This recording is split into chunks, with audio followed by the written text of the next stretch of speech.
pray you tell me where a gentle maiden dwelleth named Yum Yum, the ward of Coco. In pity speak, oh speak I pray you.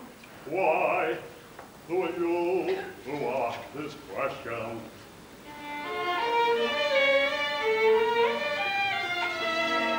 Come, gather round me, and I'll tell you.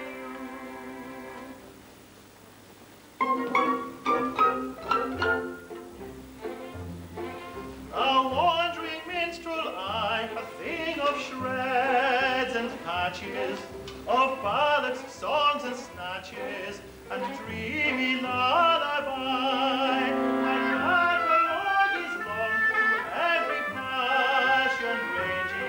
And to your humours changing, I tune my supple song. I tune my supple song. Are you in sentimental mood? I'll sigh with you.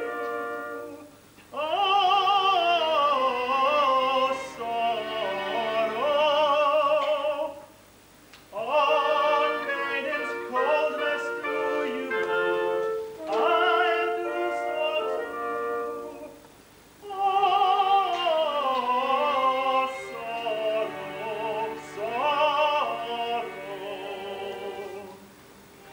I'll charm your ears with songs of lovers a sympathetic tease my cheek beneath. Oh, sorrow, sorrow.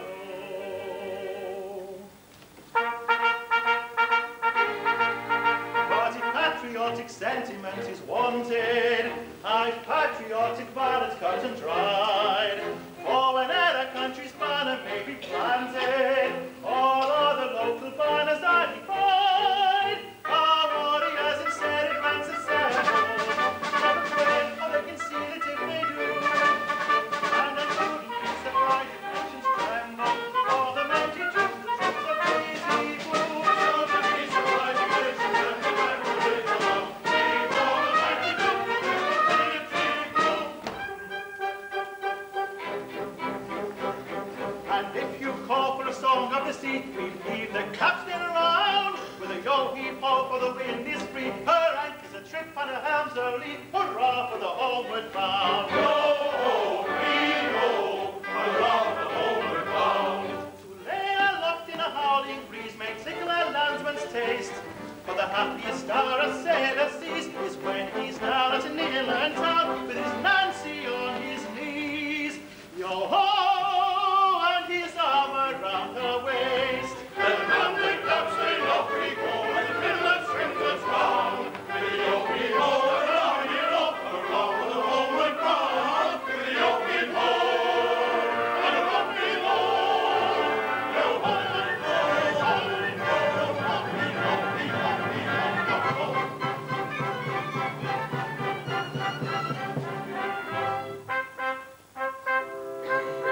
A wandering minstrel I, a thing of shreds and patches, of ballads, songs, and snatches, and dreamy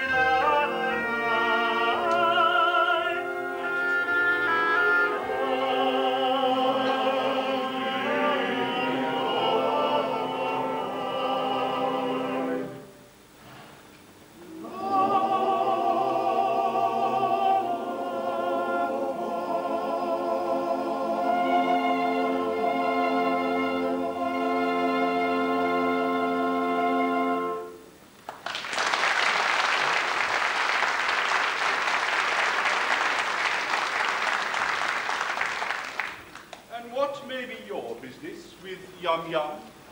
I'll tell you. A year ago, I was a member of the Titipu town band. Well, it was my duty to take the cap round for contributions. While discharging this delicate office, I saw Yum Yum. Oh, we loved each other at once, but she was betrothed to her guardian, Coco, a cheap tailor. and I saw that my suit was hopeless. Overwhelmed with despair, I quitted the town. Judge of my delight when I heard a month ago that Coco had been condemned to death for flirting. I hurried back at once in the hope of finding Yummy at liberty to listen to my protestations. It is true that Coco was condemned to death for flirting, but he was reprieved at the last moment and raised to the exalted rank of Lord High Executioner under the following remarkable circumstances.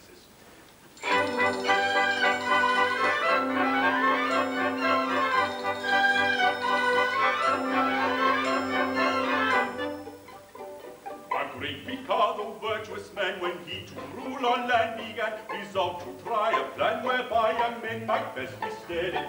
So he decreed in words succinct that all who flirted leave or wink, unless connubial dealing should forthwith be beheaded, beheaded, beheaded, should forthwith be beheaded.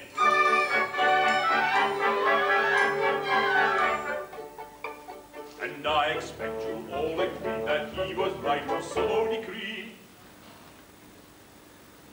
And I am right, and you are right, and all is right as right can be. And you are right, and we are right, and all is right as right can be. And all is right as right can be. Right as right can be.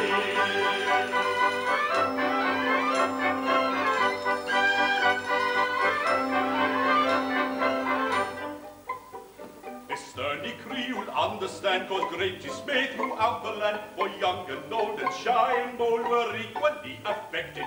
The youth who winked the roving eye, or breathed a non-connubial sight, was thereupon condemned to die. He usually objected, objected, objected. He usually objected.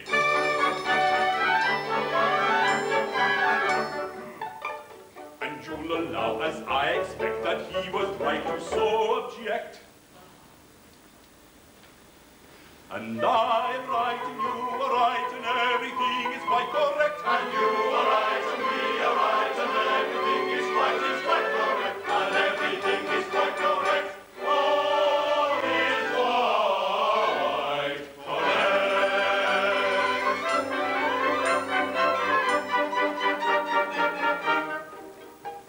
And so we straight let out on bail a convict from the county jail, whose head was next on some pretext condemned to be blown up, and made him headsman for we said, who's next to be decapitated. Cannot cut off another's head until he's cut his own up, his own up, his own up, until he's cut his own up.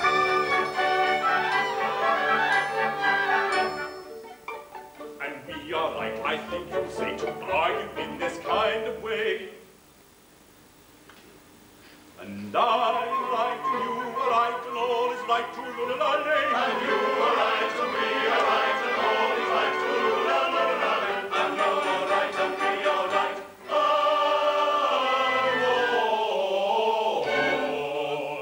is right.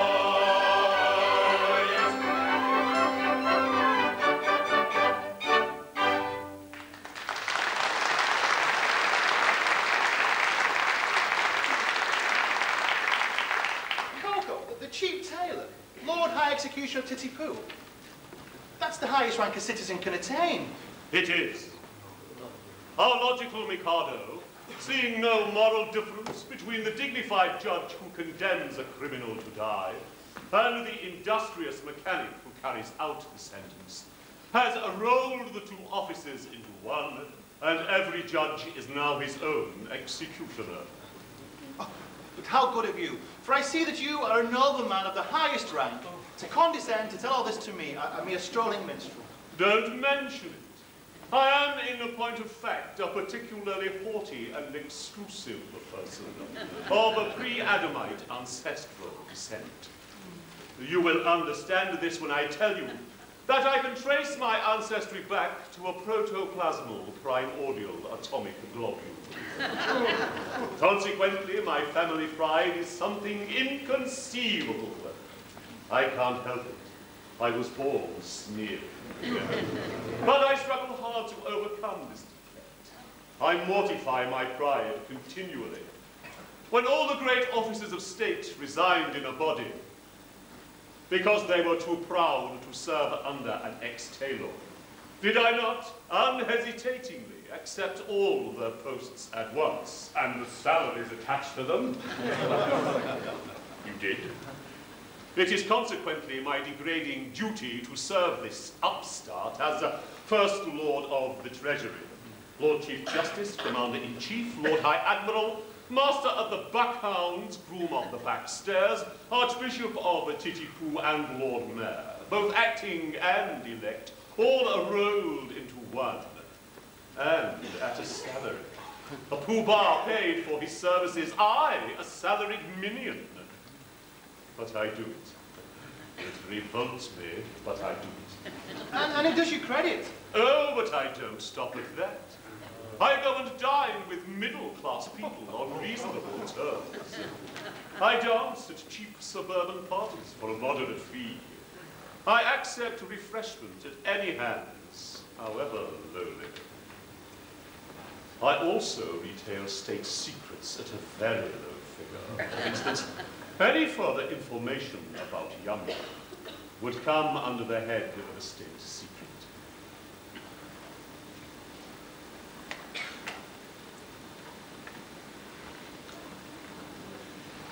Another insult, and I think a light one.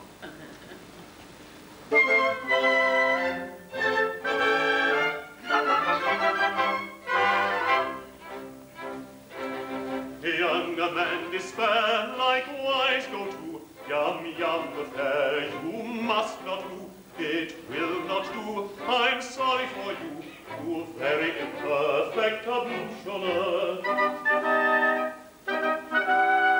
This merry day from school, Yum Yum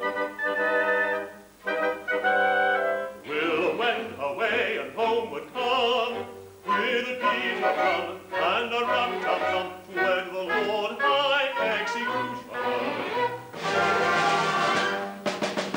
And the brass will crash and the trumpets play and they march the dash of the wedding day. She'll toddle away as all of her with the Lord High Executioner. And the brass will crash and the trumpets play and they march the dash of the wedding day. She'll toddle away as all of her with the Lord High Executioner.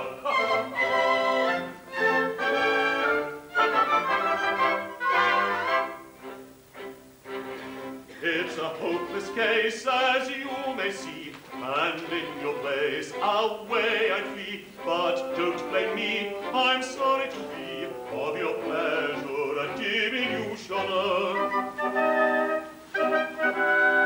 They'll avow the pact extremely soon. In a point of fact, this afternoon, a honeymoon with the black buffoon at 7 commences, so you shall learn. And the brass will crash, and the trumpets play, and the dog will dash on the wedding day. She'll toddle away as all of her with the Lord High Executioner. And the brass will crash and the trumpets play and they march the dash of the wedding day. She'll toddle away as all of her with the Lord High Executioner.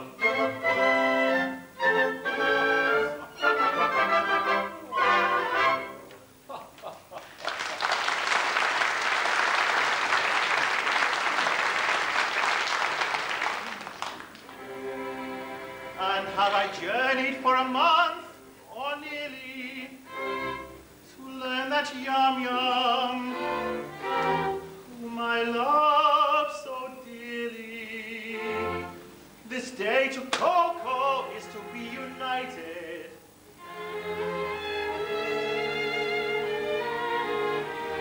The fact appears to be as you've recited.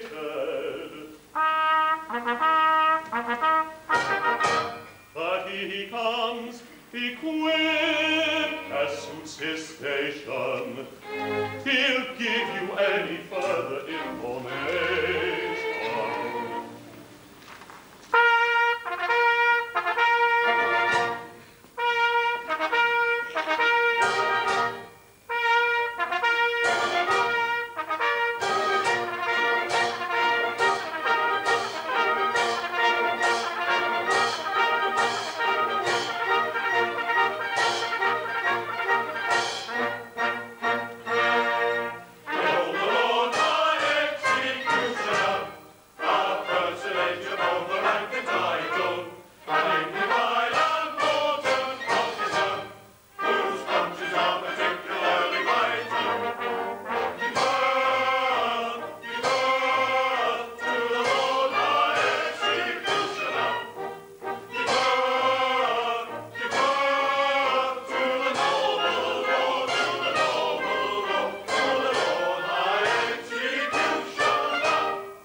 from the county jail by a set of curious chances, liberated then on bail, on mere recognizances, wafted by a neighbouring gale, as one sometimes is in trances, to a height that few can scale, save by long and weary dances, surely never had a veil, under such like circumstances, so adventurous a tale, which mere language romances, taken from the county jail, liberated then on bail, surely never had a veil, adventurous a tale. To the Lord high executioner,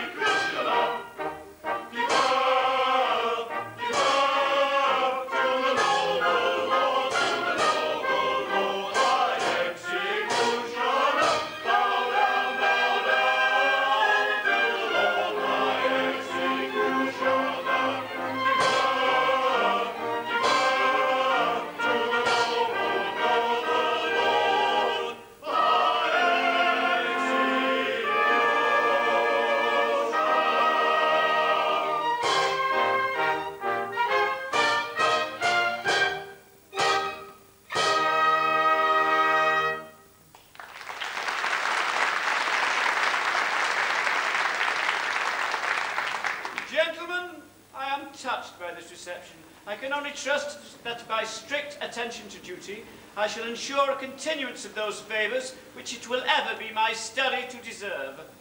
If I should ever be called upon to act professionally, I am happy to think that there will be no difficulty in finding plenty of people whose loss will be a distinct gain to society at large.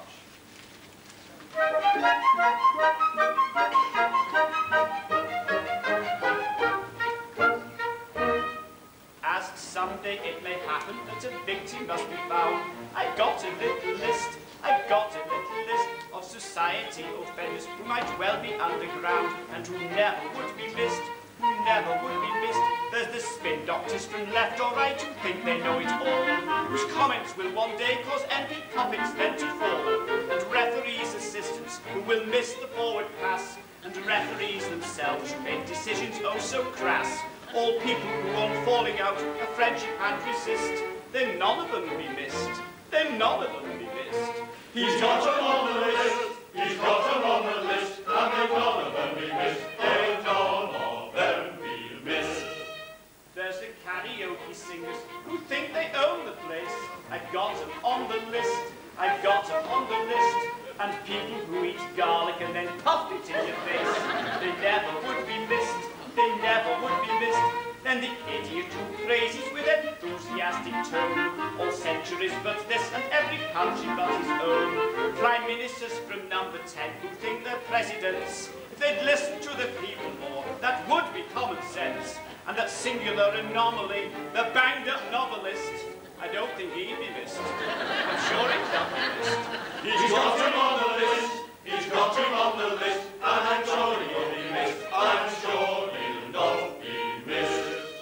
And that interfering nuisance who just now is such a bore, the psychoanalyst, I've got him on the list, and influential presidents who'd like to go to war, they'd none of them be missed, Then the idiotic weathermen who promise hot sunshine, and even when we get a bit, oh how the people whine, and children who will just refuse to do as they are told, whose teachers say that when at school they're always good as gold, but it really doesn't matter who you put on the list, for that none of them be missed, You may put them on the list, you may put them on the list, and they'll none of them be missed, they'll none of them be missed.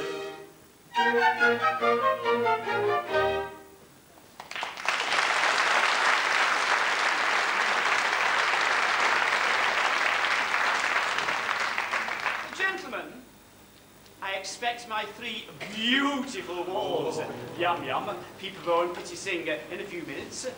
If you'd kindly receive them with a show of abject deference, I should be obliged to you.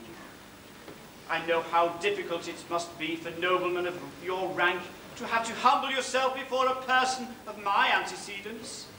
But discipline must be observed. Oh, thank you. Ah, Pooh-Bah. It seems that the festivities in connection with my approaching marriage must last a week. I should like to do it handsomely, and I want to consult you as to the amount I ought to spend upon them. Certainly. In which of my capacities?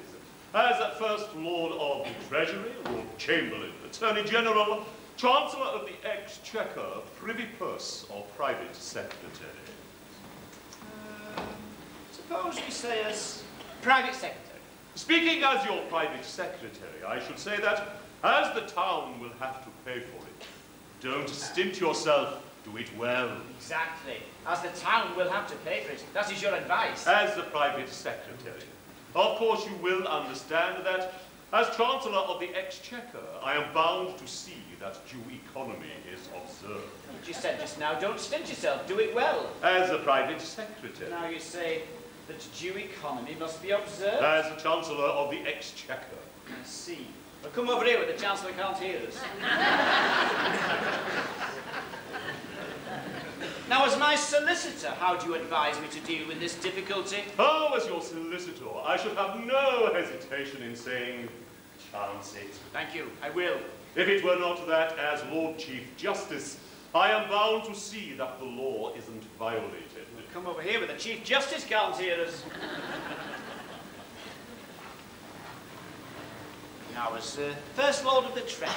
Of course, as First Lord of the Treasury, I could propose a special vote that would cover all expenses.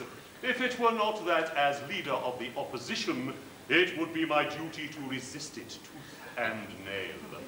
Or, as a Paymaster General, I could so cook the accounts that as Lord High Auditor, I should never discover the fraud. But then, as Archbishop of Titipu, it would be my duty to denounce my dishonesty and give myself into my own custody as First Commissioner of Police. That's extremely awkward. I don't say that all these distinguished people couldn't be squared, but it is right to tell you that they wouldn't be sufficiently degraded in their own estimation unless they were insulted with a very considerable bribe. The matter will have my careful consideration, but my bride and her sisters approach, and any little compliment on your part, such as an abject grovel in the characteristic Japanese attitude, would be esteemed a favor. No money, no grovel.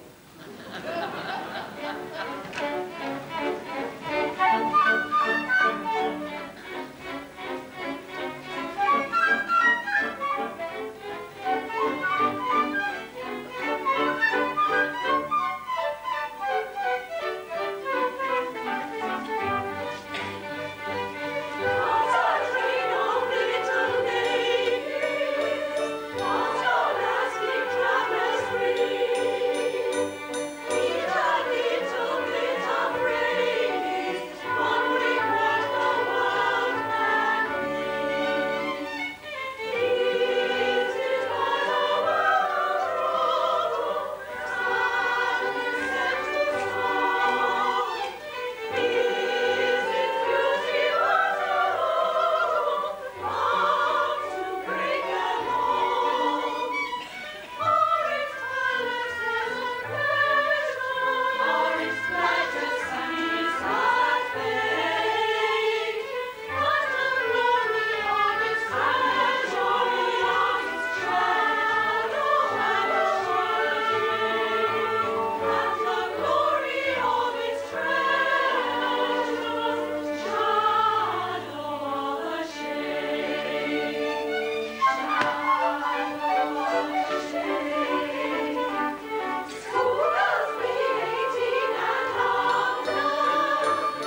At last, my little bride that is to be. Oh, you're not going to kiss me before all these people? Well, that was the idea. It seems odd, doesn't it? It's rather peculiar. Oh, I expect it's all right. Must have a beginning, you know. Well, of course. I know nothing about these things. But I've no objection if it's usual. Oh, it's quite usual, I think. Eh, Lord Chamberlain? I have known it done. Thank goodness that's over. Why, it's never... I beg your pardon. Will you present me? One at a time, if you please. Oh, if you please. This is the gentleman who used to play so beautifully on the Marine Parade? What was the name of the instrument? Sir, I have the misfortune to love your ward, Yum Yum. Oh, I know I deserve your anger. Anger? Oh, no, not a bit, my boy. Why, I love her myself. Charming little girl, isn't she? Pretty eyes, nice hair. Very glad to hear my opinion backed by a competent authority. Thank you very much. Goodbye. I beg your pardon, but what's all this? Customer come to try on. That is a tremendous swell. Oh, it's alive! Go away, little girls. Can't talk to little girls like you. Go away, there's dears. Allow me to present you, Pooh Bah. These are my 3 wards. The one in the middle is my bride. The one in the middle is my bride-elect. What do you want me to do to them? Mind, I will not kiss them. Oh, no, you shan't kiss them. A little bow, a mere nothing. You needn't mean it, you know. Well, it goes against the grain. They are not young ladies, they are young persons. Oh, come, make an effort, there's a good nobleman. Well, I shan't mean it. How-de-do, little girls, how-de-do. Oh, my protoplasmal ancestors. It's very good.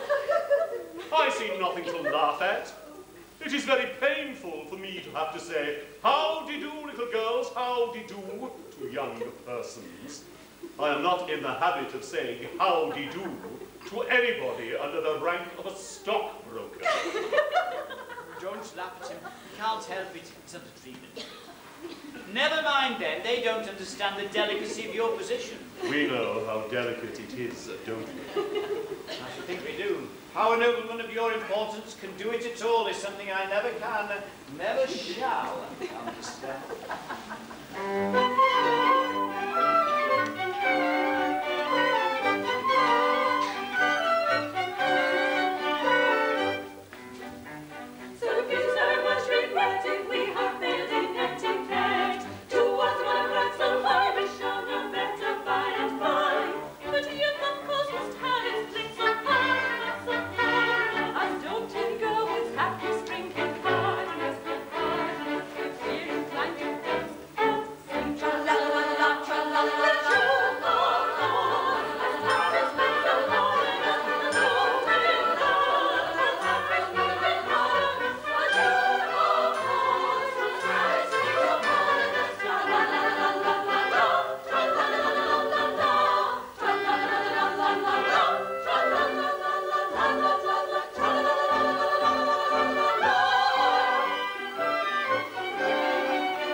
Yum Yum, at last we're alone.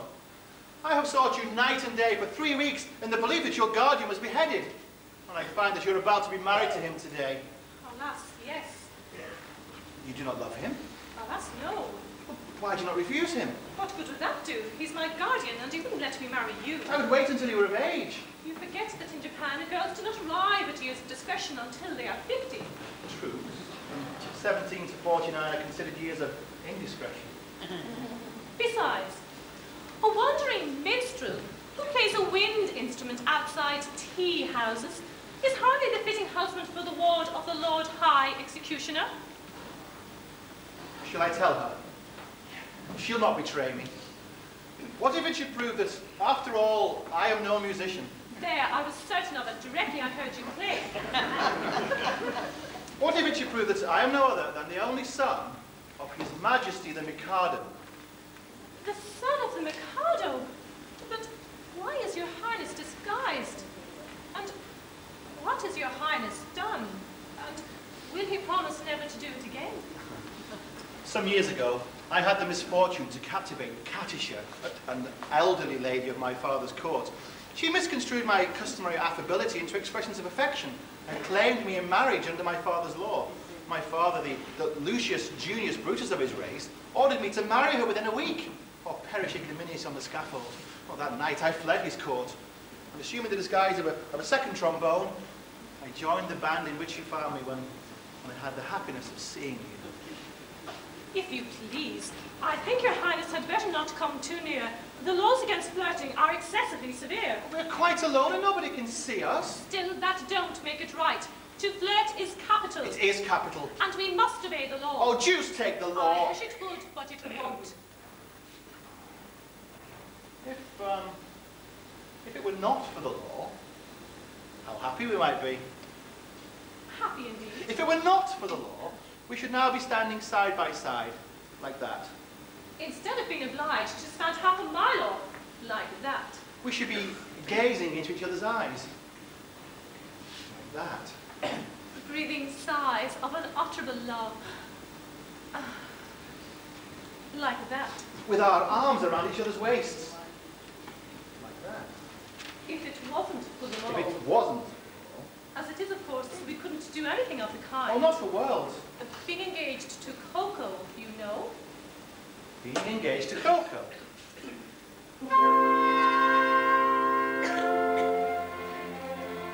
Were you not to Coco plighted, I would say in tender tone, loved one, let us be united, let us be each other's own.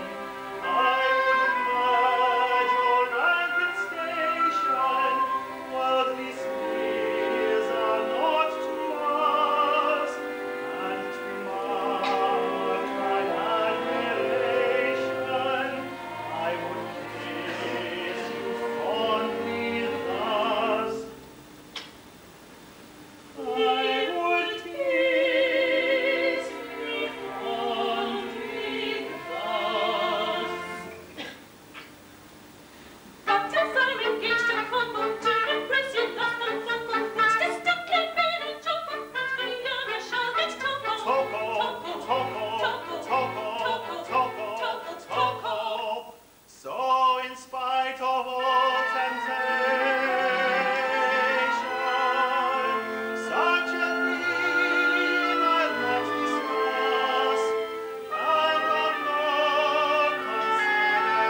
consideration will I kiss you fondly.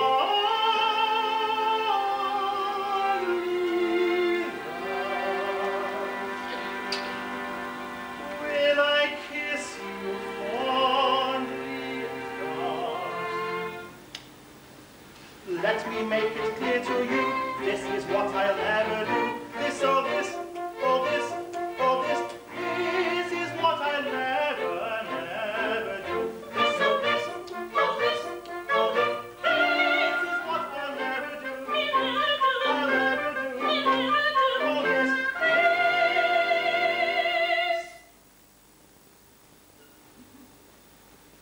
Is what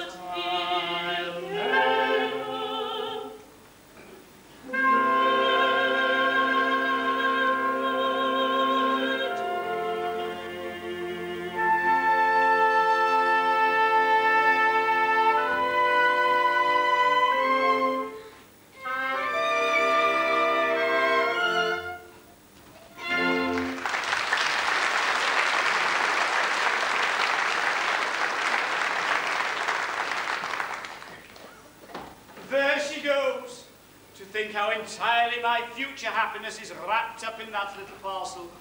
Oh, really, it hardly seems worthwhile. Oh, matrimony! Matrimony! Now then, sirs, what is it? Can't you see I'm soliloquizing?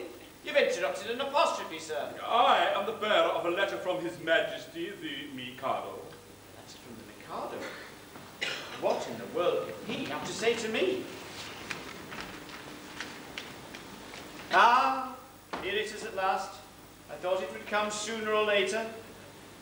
The Mikado is struck by the fact that no executions have taken place in Titipu for a year, and decrees that unless someone is beheaded within 1 month, the post of Lord High Executioner shall be abolished, and the town reduced to the rank of a village. But that will involve us all in irretrievable ruin. Yes, there's only one thing to be done. I shall have to execute somebody at once. The only question is, who shall it be? Well, it seems unkind to say so, but as you are already under sentence of death for flirting, everything seems to point to you. To me? What are you talking about? Can't execute myself. Why not? Why not? Because in the first place, self-decapitation is an extremely difficult, not to say dangerous thing to undertake. And in the second, it's suicide, and suicide is a capital offence. That is so, no doubt. We might reserve that point. True, it could be argued 6 months hence before the full court. Besides, I don't see how a man can cut off his own head. A man might try, even if you only succeeded in cutting it half off. That would be something. It will be taken as an earnest of your desire to comply with the imperial will. No, pardon me, but there I am adamant. As official headsman, my reputation is at stake, and I can't consent to embark upon a professional operation unless I see my way to a successful result. Now, this professional conscientiousness is highly creditable to you, but it places us in a very awkward position. My good sir, the awkwardness of your position is grace itself compared with that of a man engaged in the act of cutting off his own head. Now, I'm afraid that unless you can obtain a substitute... A substitute? Nothing easier. Nothing easier. Pooh-Bah, I appoint you Lord High Substitute. I should be delighted. Such an appointment would realize my fondest dreams. But no. At any sacrifice, I must set bounds to my insatiable ambition.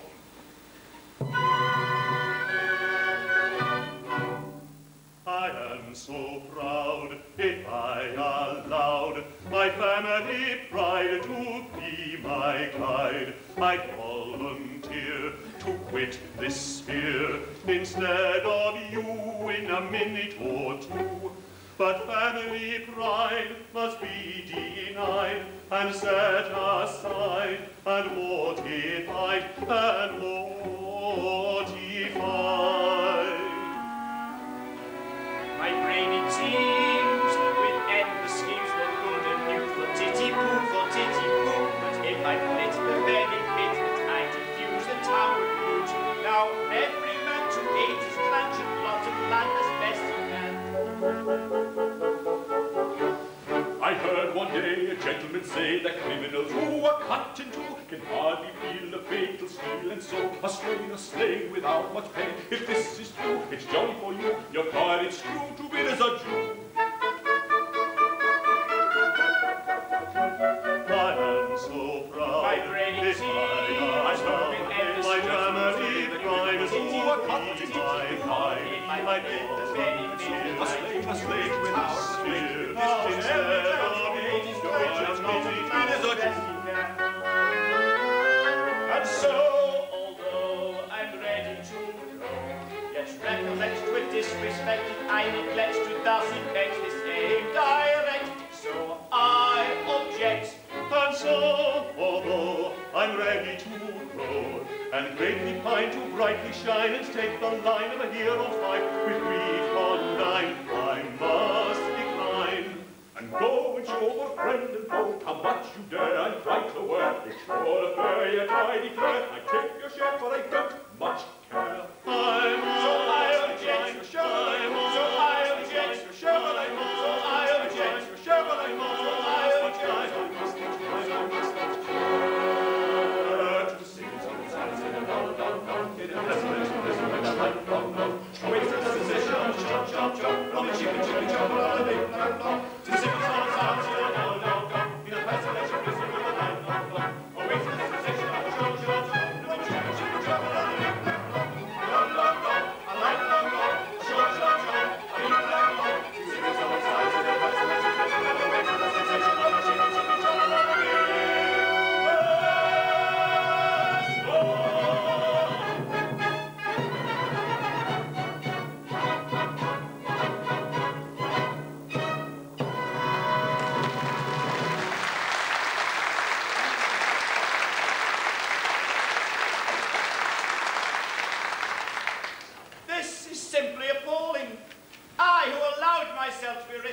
appointed at the last moment, simply in order to benefit my native town, am now required to die within a month, and that's by a man whom I have loaded with honours.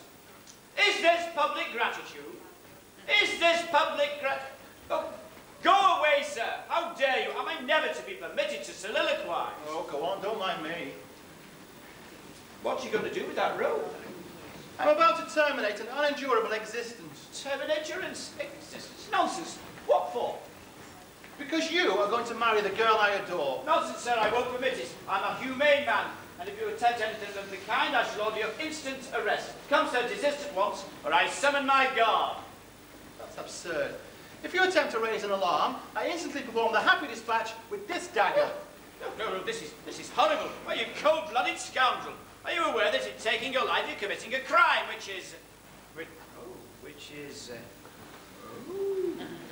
What's the matter? Is it absolutely certain that you are resolved to die? Absolutely. Will nothing shake your determination? Nothing.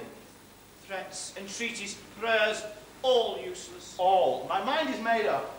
Then, if you really mean what you say, and if you're absolutely resolved to die, and if nothing whatever will shake your determination, don't spoil yourself by committing suicide. But be beheaded handsomely at the hand of the public executioner. I don't see how that would benefit me. You don't? Observe. You'll have a month to live. And you'll live like a fighting cock at my expense. When the day comes, there'll be a grand public ceremonial. You'll be the central figure. No one will attempt to deprive you of that distinction. There'll be a band, procession, dead march, bells tolling, all the girls in tears, Yum-Yum distracted.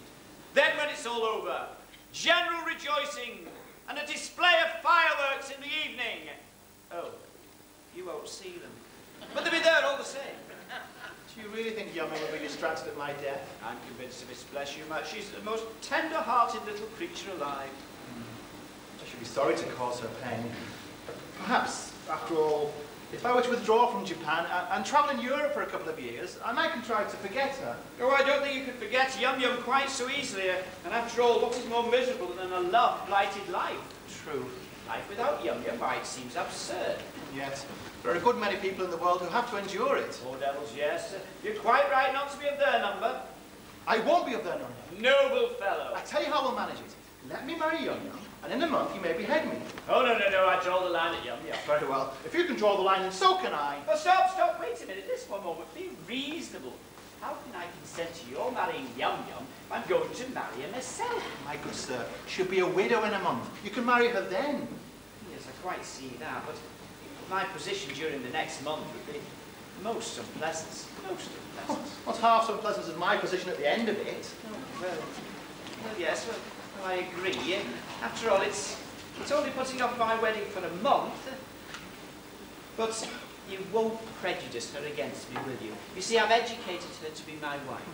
She's been taught to regard me as a wise and good man. Now, I shouldn't like her views on that point disturbed.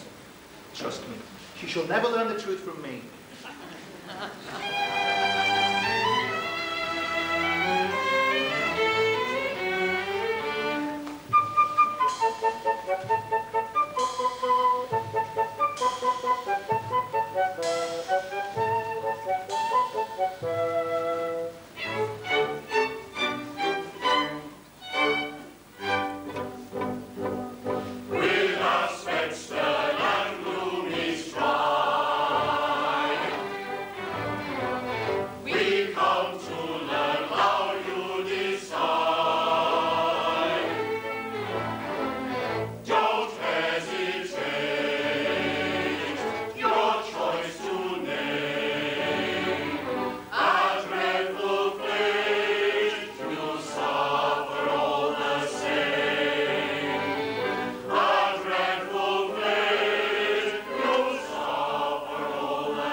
Congratulate me, gentlemen, I found a volunteer. The Japanese equivalent of here. 'Tis Nanki-Poo. Hail, Nanki-Poo. I think you do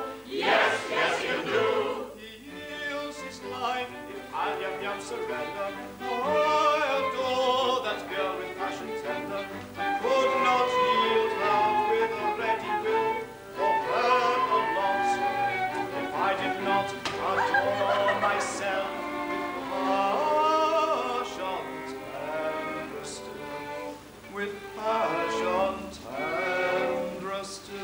Ah, yes, he loves himself with passion tenderer still. Take her. She's yours.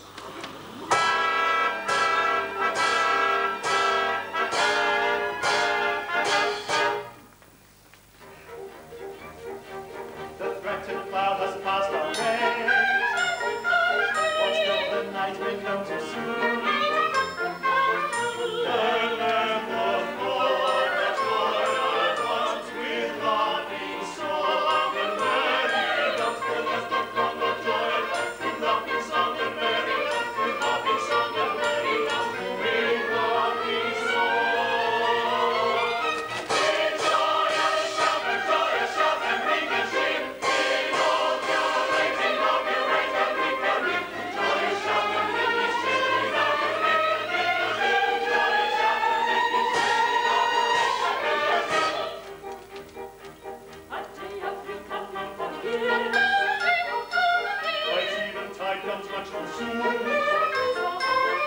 And let the throng of joy at once with laughing song and merry dance. And let the throng of joy at once with laughing song and merry dance. With laughing song and merry dance. With laughing song. With joyous shout and ring and sing. Inaugurate and ring and ring. With joyous shout and ring and sing. Inaugurate and ring and ring. With joyous shout and ring and sing.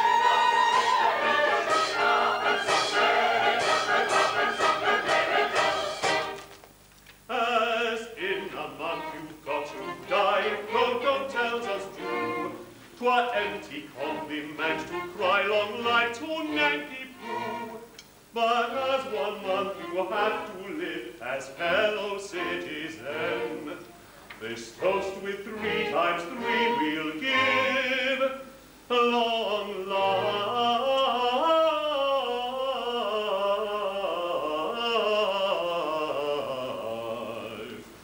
long life to you, long life to you, long life to you, till then.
No minstrel he, despite bravado,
happiest girl in Japan.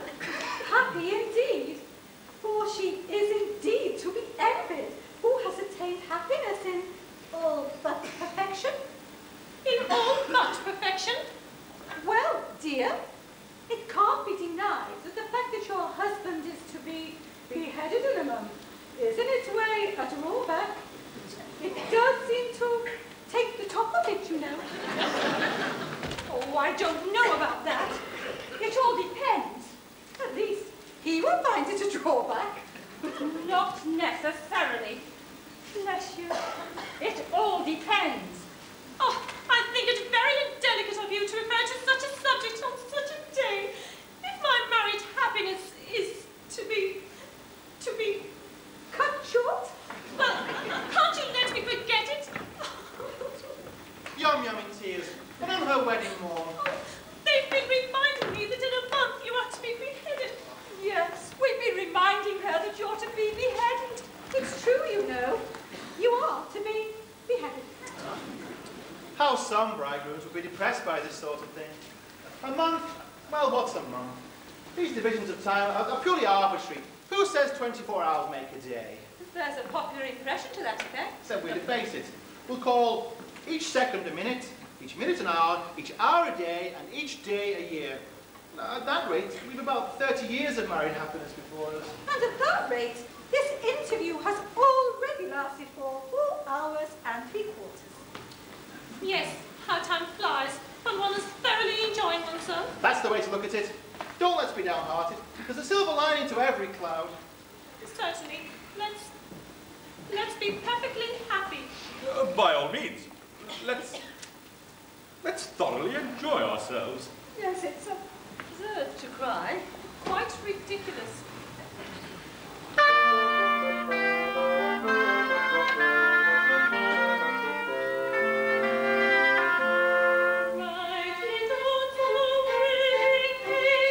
Joyous are we, give thee greeting. Whither, whither art thou fleeting? Fickle moment, prithee stay. Fickle moment,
on, don't mind me. I'm afraid we're distressing you. No, I must learn to bear it, but please do it by degrees. Begin by putting your arm round her waist. There, let me get used to that first. Oh, wouldn't you like to retire? It must pain you to see us so affectionate together. No, I must learn to bear it. Now oblige me by allowing her head to rest on your shoulder. Like that. I'm obliged to you. Now kiss her. Thank you! Oh, it's simple torture. Oh, come, Vera. After all, it's only for a month. No, it's no use deluding oneself with false hopes. What do you mean? My child, my poor child, how can I break it to her? My little bride that was to have been. Was to have been? Yes, she never can be mine. What? I've just ascertained that by the Mikado's law, when a married man is beheaded, his wife is buried alive. Buried alive? Buried alive is most unpleasant death. But who did you get that from? From Pooh Bar, Pooh Bar, and Pooh Bar. They are my solicitors. But they may be mistaken. So I thought. So I consulted the Attorney General, Lord Chief Justice, Master Rose, Judge Ogby, and the Lord Chancellor. They're all of the same opinion. Never knew such unanimity on a point of law in my life. But stop a bit. This law has never been put in force. Oh, not yet. You see, flirting is the only crime punishable by decapitation, and married men never flirt. Of course they don't. I quite forgot that. Well, I suppose I may take it that my dream of married happiness is at an end. Darling, I don't want to appear selfish. I love you with all my heart. I don't suppose I should ever love anyone else half as much, but when I agreed to marry you, my own, I had no idea, pet, that I should have to be buried alive in a month. Nor I. It's the very first I've heard of it. It makes a difference, doesn't it? It does make a difference, of course. You see, the burial alive, it's such a stuffy death. Oh, I call it a beast of a death. You see my difficulty, don't you? I do. And I see my own. If I insist upon your carrying out your promise, I doom you to a hideous death. If I release you, you marry Coco. Here's how you do, if I marry you. When your time has come to perish, then the maiden whom you cherish must be slaughtered too. Here's how we do, here's how we do. Here's a pretty mess, in a month or less. I must die without a wedding, let the bitter tears I'm shedding witness my distress. Here's a pretty mess, here's a pretty mess. Here's a state of things. To my life she clings. Matrimonial devotion doesn't seem to suit her notion. Burial it brings. Here's a state of things. Here's a state of things. With a passion that's intense, I worship my mother. Of the laws of common sense, we ought us to ignore. If what he says is true, 'tis death to marry you. Here's a pretty state of things. Here's a pretty how we do. Here's a pretty state of things. A pretty state of things. Here's how you do. Here's a how. Here's a how. If what he says is true, well, it's when it's marry you. Here's a pretty, pretty state of things. Here's a pretty how-do.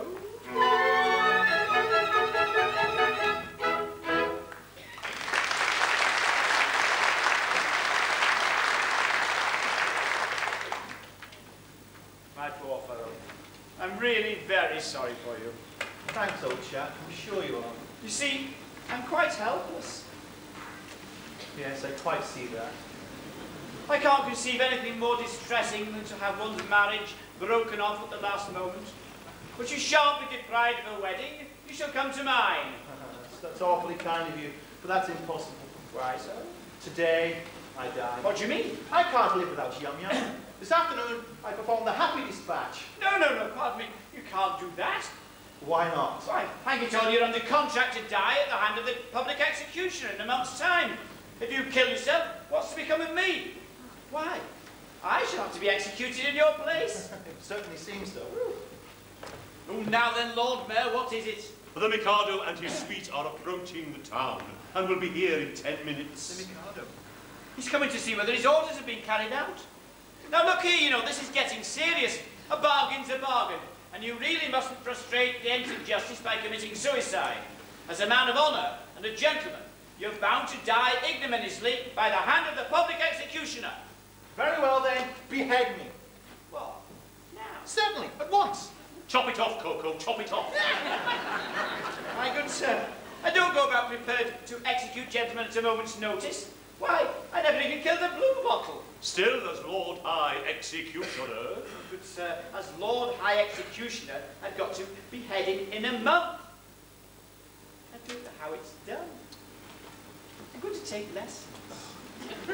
I mean to begin at the beginning, work my way up through the animal kingdom until I come to a second trombone. Why, you don't suppose this as a humane man I'd have accepted the post of Lord High Executioner if I hadn't thought the duties were purely nominal. Can't kill you. Can't kill anything. Can't kill anybody. Come, my poor fellow. We all have unpleasant duties to discharge at times. After all, what is it? If I don't mind, why should you? Remember, sooner or later, it must be done. Ah, must it? I'm not so sure about that. What do you mean? Why should I kill you when making an affidavit that you've been executed would do just as well? Here are plenty of witnesses, Lord Chief Justice, Lord High Admiral, Commander-in-Chief, Secretary of State for the Home Department, and Chief Commissioner of Police. What?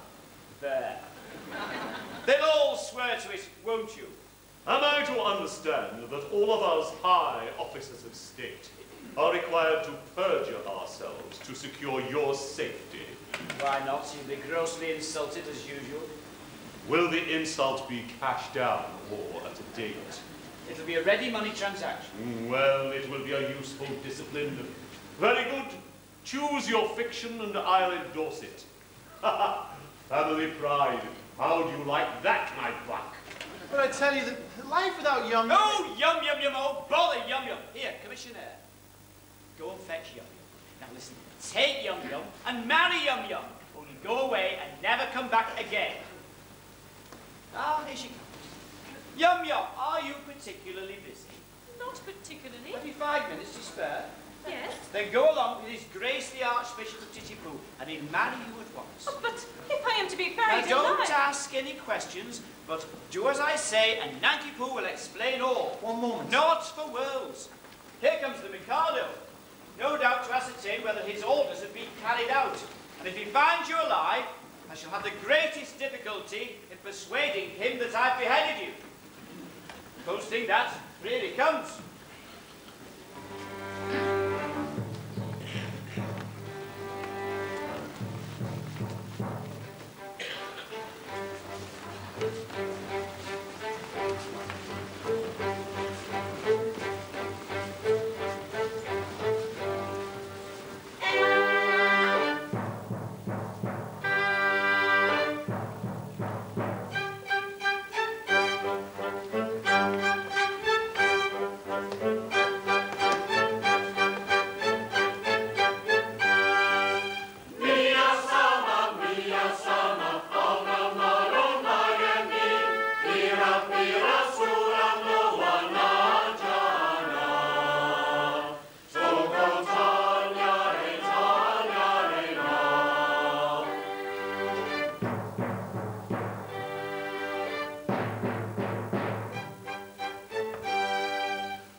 Particular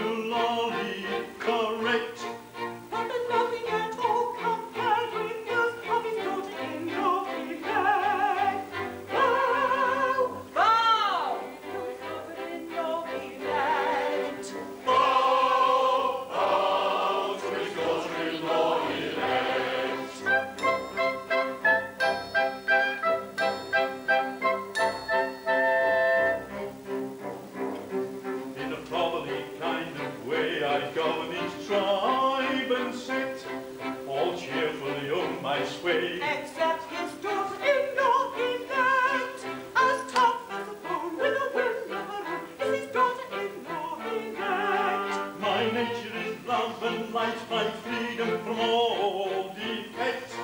Is it significant quite compared with his daughter-in-law elect? Bow, bow to his daughter-in-law elect. Bow to his daughter-in-law elect.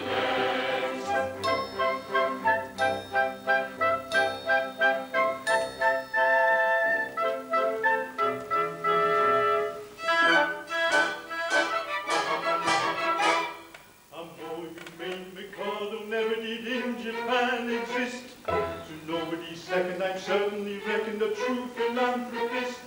It is my very humane endeavor to make, to some extent, each evil giver a running river of harmless merriment. My object all sublime, I shall achieve in time, to let the punishment fit the crime, the punishment fit the crime. And make his prisoner pent, unwillingly represent a source of innocent merriment, of innocent merriment. All overrated pop-star rivals who've barely been taught to mime, or made to sing numbers like sambas and rumbas with words that just don't rhyme. All arrogant salesmen who get out their mobiles whenever the lights turn to red will find they're not selling but sitting and yelling at batteries that keep going dead. The overpaid thug who plays for United and thinks he's moody and mean, he's brought here to bully your Keenan and Scully, but I'm not all that. All teachers who in cozy staff rooms grumble about their pay. The new tax collector is an Ofsted inspector who makes them work 12 hours a day.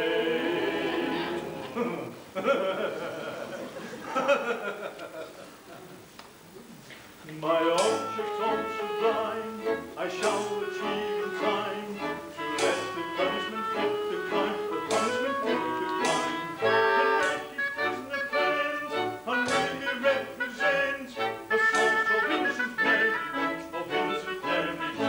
His object all sublime, he will achieve in time, to let the punishment fit the crime, the punishment fit the crime, and make his prisoner cleanse, unwillingly represent a source of innocent merriment, of innocent merriment. All smokers who light up their cigs when sitting on the train will find it a fight just to keep them alight when I make them walk home in the rain.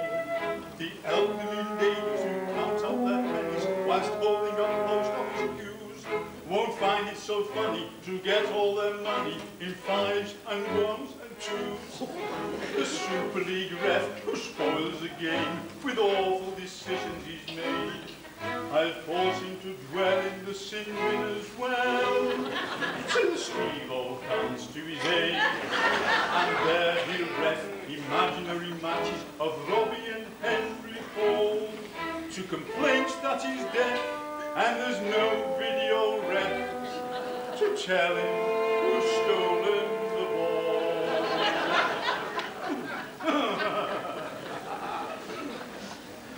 My object on sublime, I shall achieve in time, to let the punishment fit the crime, the punishment fit the crime, and make his prisoner cleanse, unwillingly represent a source of innocent merriment, of innocent merriment. His object all sublime, he will achieve in time, to let the punishment fit the crime, the punishment fit the crime, and make his prisoner cleanse, unwillingly represent a source of innocent merriment, of innocent merriment.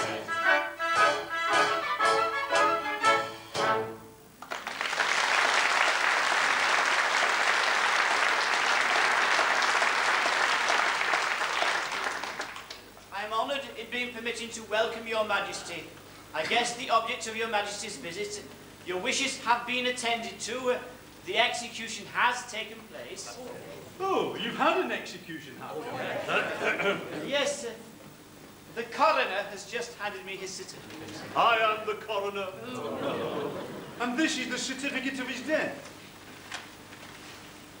At Titipu, in the presence of the Lord Chancellor, Lord Chief Justice, Attorney General, Secretary of State for the Home Department, Lord Mayor, and groom of the second floor front.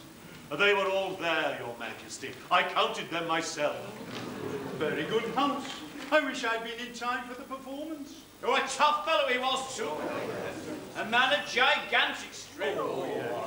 His struggles were terrific. It really was a remarkable scene.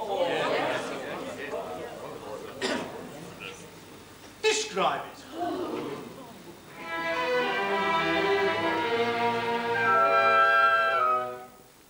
The criminal cried as he dropped him down in a state of wild alarm. With a frightful, frantic, fearful frown, I bared my big right arm.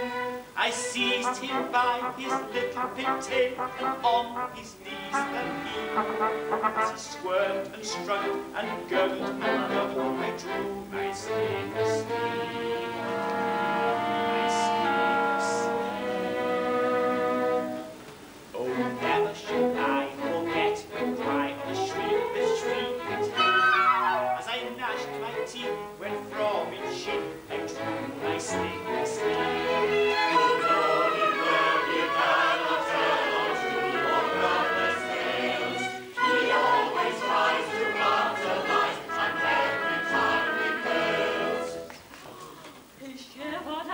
As he gave the sign of the stroke he didn't deserve, when all of a sudden his eye met mine, and it seemed to brace his nerve. He nodded his head and kissed his hand and whistled an airy tune. As the saber took a keenly through his cervical vertebrae.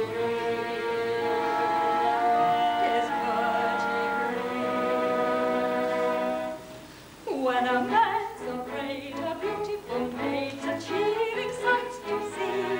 And if so, I'm glad that calm and sad was soon by sight of me. The terrible tale you brought us in, with truth it quite agrees. The taste exact for faultless fact, a heart to body's ease. Now, though you had said that head was dead, for its owner dead was he.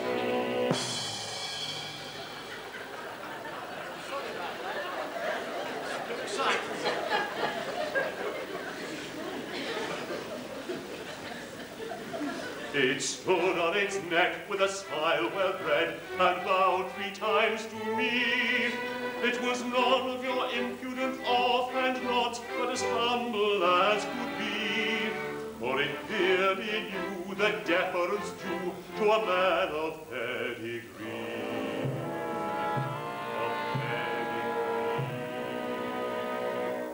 And its oh, I vow, this deathly vow was a touching sight to see. Though trunkless yet, it couldn't forget the deference due to me. It's told to you, he speaks the truth whenever he finds it place. And in this place, it is all to place, exactly as he says.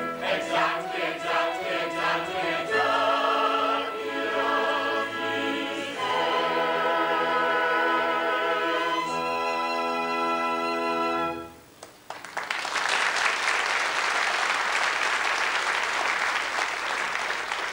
All this is very interesting, and I should like to have seen it. But we came about a totally different matter.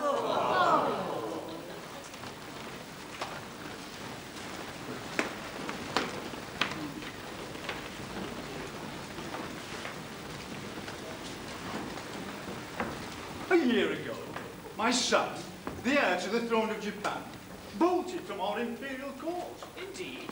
Had he any reason to be dissatisfied with his position? None whatever. On the contrary, I was going to marry him, yet he fled. I am surprised that he should have fled from one so lovely. That's not true. No. You hold that I am not beautiful because my face is plain. But you know nothing. You are still unengaged. understand, then, that it is not in the face alone that beauty is to be sought. I have a left shoulder blade that is a miracle of loveliness. People come miles to see it. My right elbow holds fascination few can resist. Allow me. It is on view Tuesdays and Fridays on presentation of visiting card. As for my circulation, it is the largest in the world. Observe this here. Large. Large, enormous, but consider its delicate internal mechanisms. They are fraught with beauty. As for this tooth, it almost stands alone. Many have tried to draw it, but in vain. And yet, he fled. And is now masquerading in this town, disguised as a second trombone. A second trombone? Yes. Would it be troubling you too much if I asked you to produce him? He goes by the name of... Nanki-Poo! Nanki-Poo. No, it's quite easy. No, it's rather difficult. In point of fact, he's gone abroad. Gone abroad? His address? Wigan. Ah! What's the matter? See here, his name, Nanki-Poo, beheaded this morning. Oh, where shall I find another? Where shall I find another? Dear, dear, dear. This is very tiresome. My poor fellow, in your anxiety to carry out my wishes, you have beheaded the heir to the throne of Japan. I beg to offer an unqualified apology. I desire to associate myself with that expression of regret. We really had the least notion. Of course you hadn't. How could you? Oh, come, my poor fellow. It was no fault of yours. If a man of exalted rank chooses to disguise himself as his second trombone, he must carry out he must take the consequences. It really distresses me to see you take on so. I've no doubt he thoroughly deserved all he got. Oh, we are infinitely obliged to your majesty. Most obliged, your majesty. Very much obliged, your majesty. Obliged? Not a bit. Don't mention it. How could you tell? Of course, we couldn't tell that the gentleman really was the heir apparent. It wasn't written on his forehead, you know. It might have been on his pocket handkerchief, but of course, Japanese don't use pocket handkerchiefs.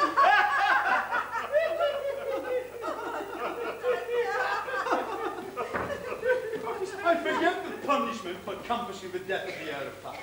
Punishment? Yes. Something lingering with boiling oil in it, I fancy.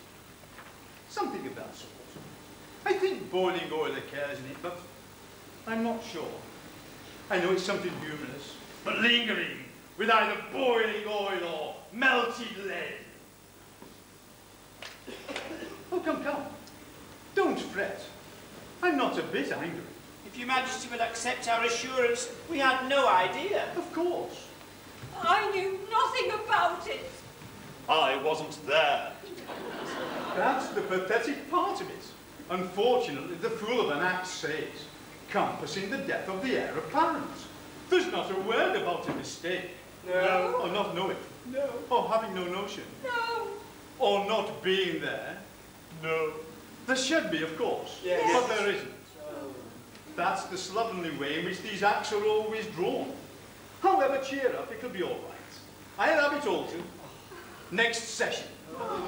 Now, let's see. About your execution. Will after luncheon suit you? Can you wait till then? Oh, yes. We can wait till then. Then we'll make it after luncheon. I don't want any lunch. I'm really very sorry for you all, but virtue is triumphant only in theatrical performances.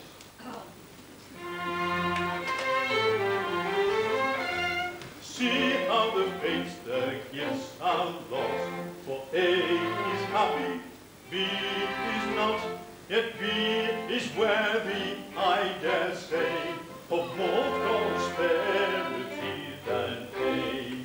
Is B more worthy? I should say he's worth a great deal more than A. Yet A is happy, also happy, laughing, ha ha, shouting.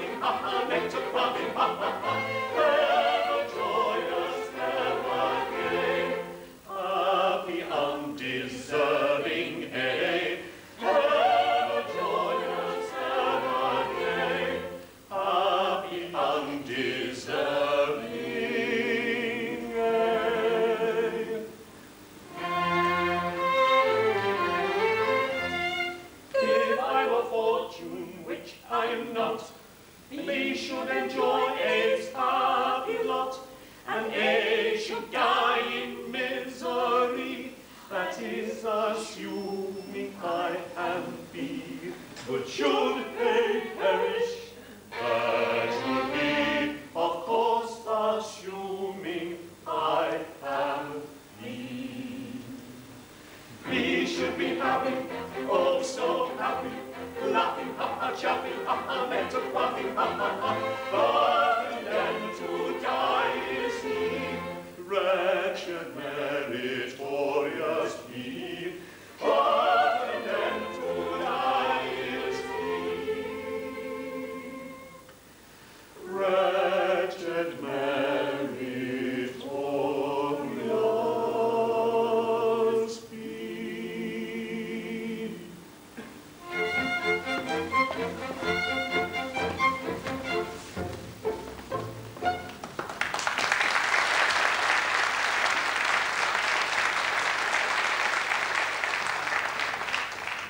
Well, a nice mess you've got us into with your nodding head. The definite's due to a man of pedigree.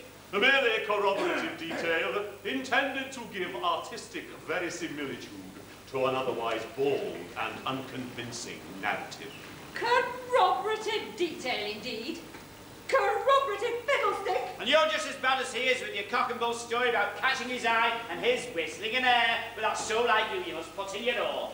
But what about your big right arm? Yes, and your snicker sneeze. Well, never mind that now.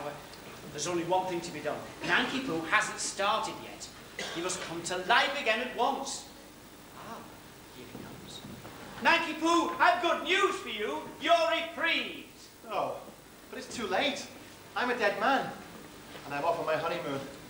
Nonsense. A terrible thing has just happened. It seems that you are the son of the Mikado. Yes, but that happened some time ago. Is this a time for early persiflage? Your father's here.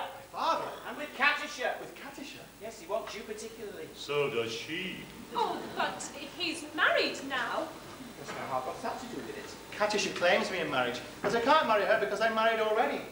Consequently, she'll insist upon my execution, and if I'm executed, my wife will have to be buried alive. You see our difficulty.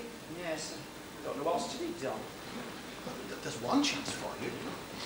If you could persuade Katisha to marry you, she would have no further claim on me. And in that case, I could come to life again without any fear of being put to death.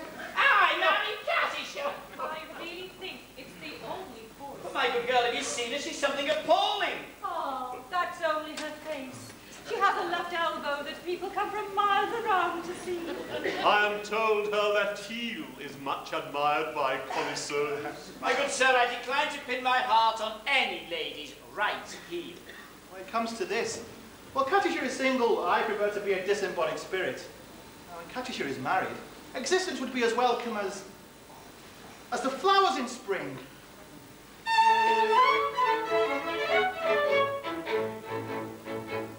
The flowers that bloom in the spring, tra-la, breathe promise of merry sunshine. As we merrily dance and we sing, tra-la, we welcome the hope that they bring, tra-la, a summer of roses and wine, of a summer of roses and wine. And that's what we mean when we say that a thing is welcome as flowers that bloom in the spring. Tra-la-la-la-la, tra-la-la-la-la, the flowers that bloom in the spring.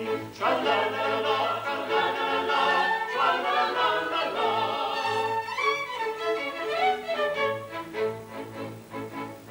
The flowers that bloom in the spring, tra-la, have nothing to do with the case. I've got to take under my wing, tra-la, a most unattractive old thing, tra-la, with a caricature of a face, with a caricature of a face. That's what I mean when I say or I sing. Oh, bother the flowers that bloom in the spring, tra-la-la-la-la, tra-la-la-la-la, oh, bother the flowers that spring, tra-la-la-la-la, tra-la-la-la-la, tra-la-la-la-la.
The miscreant who robbed me of my love.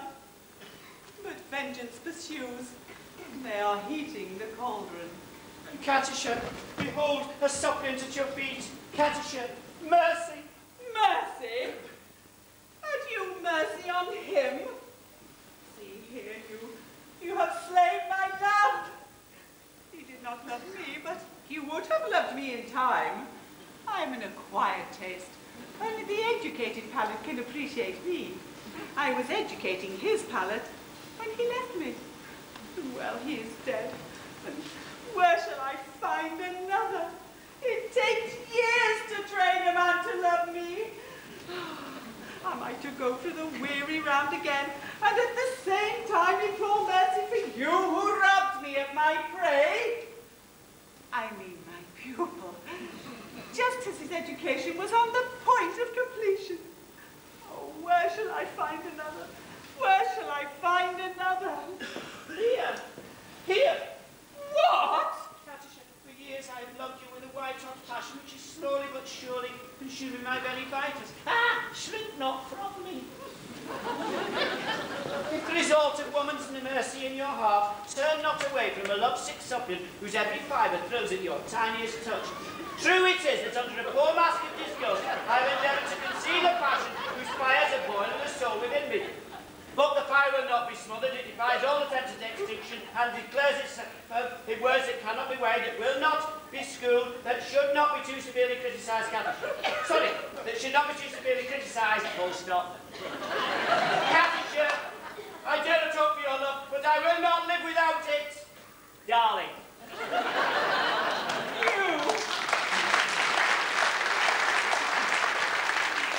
You, whose hands still reek with the blood of my betrothed, dare to address words of passion to the woman you have so foully wronged. I do. Accept my love at once, and I perish on the spot. Who knows so well as I that no one ever yet died of a broken heart? You know not what you say. Listen.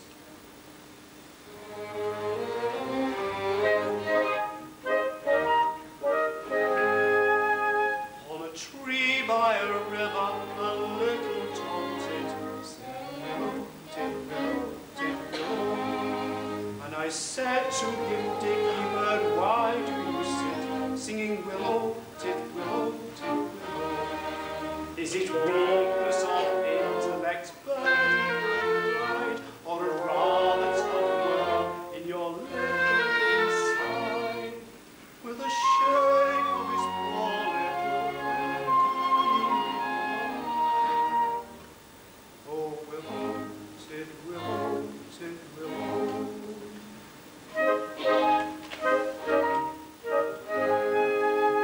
He slapped at his chest as he sat on that bough, singing willow, willow, willow. And a cold perspiration bespangled his brow. Oh, willow, willow, willow. He sobbed and he sighed, and a gurgle he gave. Then he plunged himself into the billowy wave. And an echo rose from the suicide's grave. Oh, willow, willow, willow.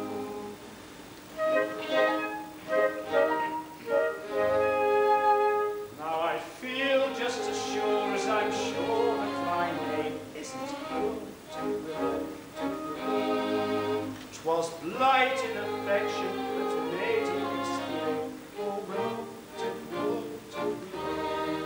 And if you remain callous and obdurate, I shall vanish speed, and you will not. Though I shall not explain as I am.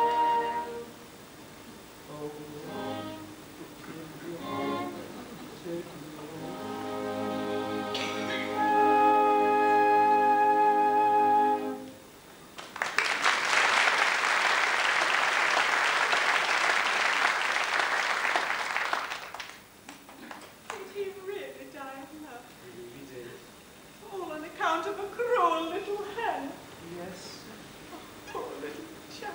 It's an affecting tale, quite true. I knew the bird intimately.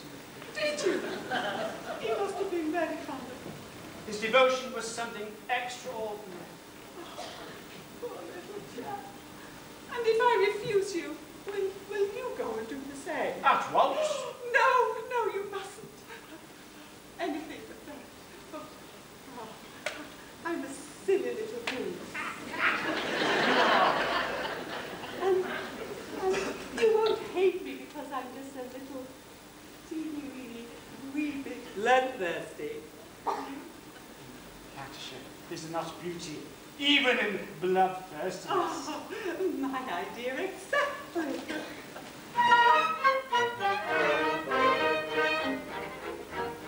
There is beauty in the bellow of the blast. There is grandeur in the glory of the gale. There is eloquent roaring when the lion is the roaring and the tiger is the lashing of his tail. Yes, I like to see a tiger from the Congo or the Niger, and especially the lashing of his tail. For the eagles have a splendor at his grin, and death could only deadly like the wolves. But to him the scientific there is nothing left to reckon as the falling of a flight of thunderbolts. Yes, in spite of all my weakness, if I have a little weakness, it's a passion for a flight of thunderbolts. If that is something that will make me excellent, that is so good, I will go and marry my old heart.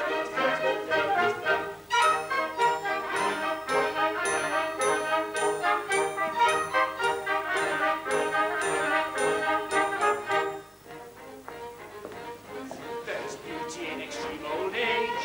Do you fancy you're elderly enough? Information I'm requesting on this subject interesting is a maiden all the better when she's tough. Oh, I'm quite ignorant as a general opinion that you have to live the longer when she's tough. I won't know to marry, do you think? Won't you wait until you're 80 in the shade? There's a fascination granting in the ruin that's romantic, and you think you are sufficiently decayed. To this matter that you mentioned, I have given some attention, and I think I am sufficiently decayed. If that is something I don't do, that is someone I will go and marry my old heart.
Then produce the unfortunate gentleman and his two well-meaning but misguided accomplices. Mercy. Mercy for Coco. Mercy for pity's sake. And mercy for Pooh Bah. I beg your pardon. I don't think I quite caught that last remark. Mercy, even for Pooh Bah. My husband that was to have been is dead. And I just married this miserable object. You've not been long about it. We were married before the registrar. I am the registrar.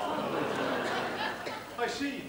But my difficulty is that, as you have slain the heir apparent... The heir apparent is not slain. Bless my heart, my son! And his daughter-in-law, elect Ted. Traitor! You have deceived me! Yes, you are entitled to a little explanation.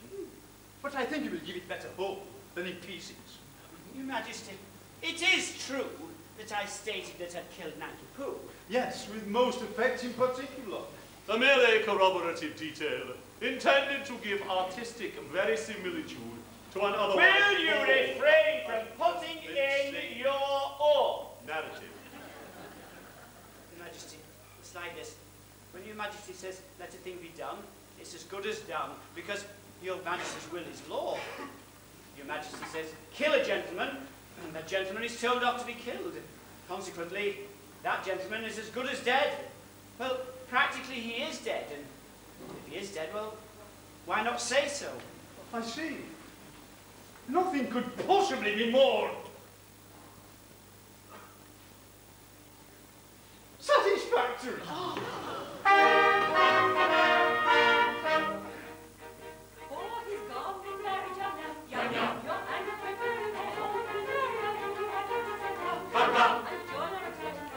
On the summit I pray be done. Your notions, though many, are not worth a penny. The word for your guidance is none. If a very good bargain it be. On the summit we pray be done. We take the right places and come. Why, there are many who work for a penny, who work for a penny.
differently out here in the Wild West.